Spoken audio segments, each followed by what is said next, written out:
The rain had just stopped over the small coastal town of Willow Bay. Soft clouds drifted slowly across the evening sky, and the last golden light of the sun shimmered over the quiet sea. Waves moved gently against the shore, whispering secrets to the sand. Along the narrow streets lined with white cottages and blooming hydrangeas, life seemed peaceful.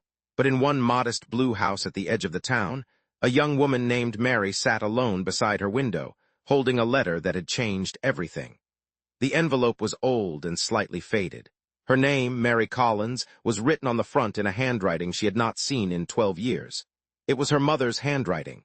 Mary's hands trembled as she opened the letter. Her mother, Eleanor, had disappeared when Mary was only 10 years old. One autumn morning, Eleanor had left the house and never returned. No explanation, no goodbye. No one in Willow Bay ever discovered what happened. Mary's father raised her alone until he too passed away when she was 21. Now, at 28, Mary lived by herself and worked at the town library, surrounded by stories but carrying one unanswered question in her heart. Why did her mother leave? She unfolded the letter carefully. My dearest Mary, if this letter has reached you, it means that time has finally allowed the truth to return to you.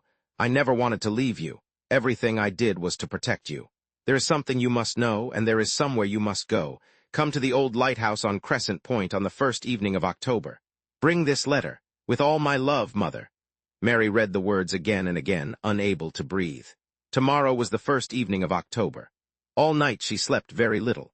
Memories returned like waves, her mother's gentle voice, bedtime songs, warm hands brushing her hair, and the pain of waking one day to a house filled only with silence.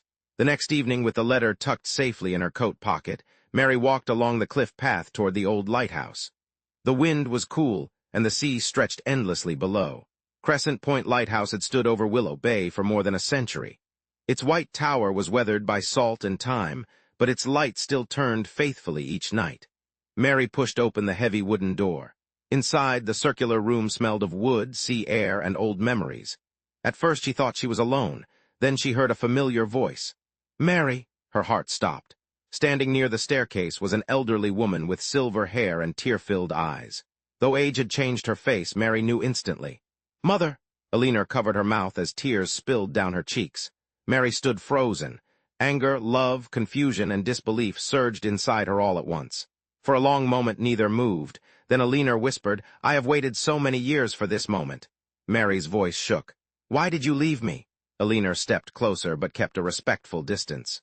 I did not leave because I stopped loving you. I left because I loved you more than my own life. Mary's eyes filled with tears. That doesn't answer anything. Eleanor sat on a wooden bench, motioning for Mary to join her. With trembling hands, she explained. Years earlier, Mary's father had become involved in a dangerous legal battle against powerful men who were stealing land from families along the coast. When he gathered evidence, the family began receiving threats. One night, Eleanor discovered that Mary had become a target. A trusted friend working with the authorities created a plan. Eleanor would disappear and live under another name, drawing attention away from her husband and daughter while the investigation continued. I wanted to tell you, Eleanor said through tears, but they warned me that any contact could put you in danger. Mary struggled to absorb the words. You let me believe you abandoned me. Eleanor bowed her head. Every birthday, every Christmas, every ordinary day, I wrote letters I could never send. I watched from afar whenever I could. I saw you graduate. I saw you become the kind, intelligent woman I always prayed you would be. Mary's anger softened, but years of hurt remained. Why now? The men responsible are gone. The danger ended long ago. But I became ill last year, and I realized I could not leave this world without telling you the truth. Mary sat silently, listening to the waves crash below. Part of her wanted to run away. Another part wanted to embrace the mother she had missed for nearly 2 decades.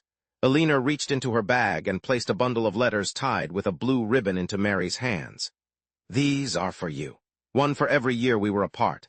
Mary touched the worn envelopes. There were 18 letters, each dated carefully, each beginning with the words, My dearest Mary. She opened the first one. It described Eleanor's grief on the very first night away from home, sleeping in a stranger's house while clutching Mary's childhood photograph. The second letter told of watching Mary from a distance at a school recital. Another described Eleanor standing in the rain outside Mary's university graduation, too afraid to step forward. Each letter overflowed with love, regret, and hope. Mary wept as she read. "You were there," she whispered. "Always," Elena replied. The lighthouse lamp rotated above them, sending warm beams across the room. For hours they talked. Mary shared the loneliness of growing up without her mother. Elena confessed the unbearable pain of living as a ghost in her daughter's life. They spoke of Mary's father and his courage, of bedtime stories and summer picnics, of birthdays missed and dreams preserved. The night deepened, and with every conversation the distance between them slowly began to close. Finally Mary asked the question she had carried since childhood. "Did you ever stop loving me?" Elena's answer came instantly. "Not for a single breath." Mary stood and walked to the narrow window overlooking the sea. The moon reflected on the water like a silver path. She thought of all the years she had spent believing she was unwanted, all the nights she had cried herself to sleep, all the walls she had built around her heart. Then she turned. Her mother stood silently, afraid to hope. Mary stepped forward and wrapped her arms around Elena. For a moment neither spoke. They simply held each other and cried. The embrace did not erase the lost years. It did not remove the pain. But it began something more powerful than certainty. It began healing. Over the following months, Elena moved back to Willow Bay. Trust did not return overnight. Some days were joyful, some were difficult. There were awkward silences, painful memories, and questions without easy answers.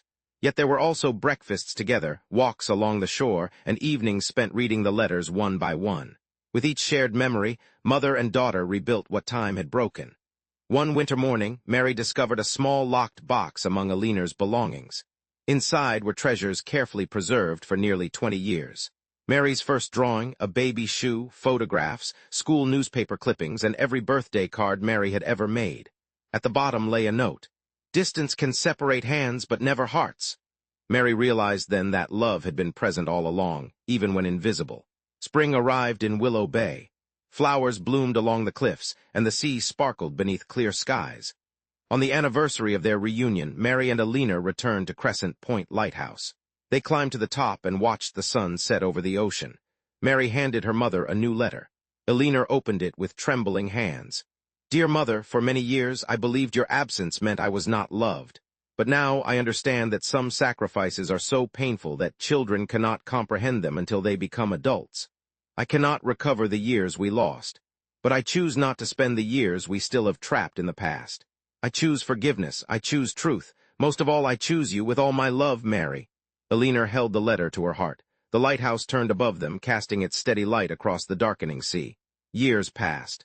Elena's health gradually declined, but she and Mary treasured every ordinary moment they were given. They planted roses outside Mary's blue house, baked together, and read the old letters aloud on rainy evenings. When Elena passed away peacefully at the age of 73, Mary mourned deeply. Yet this time her grief was different. It was not the grief of abandonment. It was the grief of having loved and been loved completely. Among Elena's final belongings, Mary found one last letter. "My dearest Mary, thank you for giving me the greatest gift a mother could ever receive, a second chance. Remember that love is not measured by the years we are together, but by the depth of our devotion. Even when people disappear, love can remain quietly faithful, waiting for the right moment to return. Forever your mother." Mary framed the letter and placed it beside her bedroom window. Years later, visitors to the Willow Bay Library often noticed a framed quotation above Mary's desk. "Some letters arrive late, but they still change everything." When people asked her why those words mattered so much, Mary would smile gently and say, "Because the truth may take years to reach us, but love always knows the way home."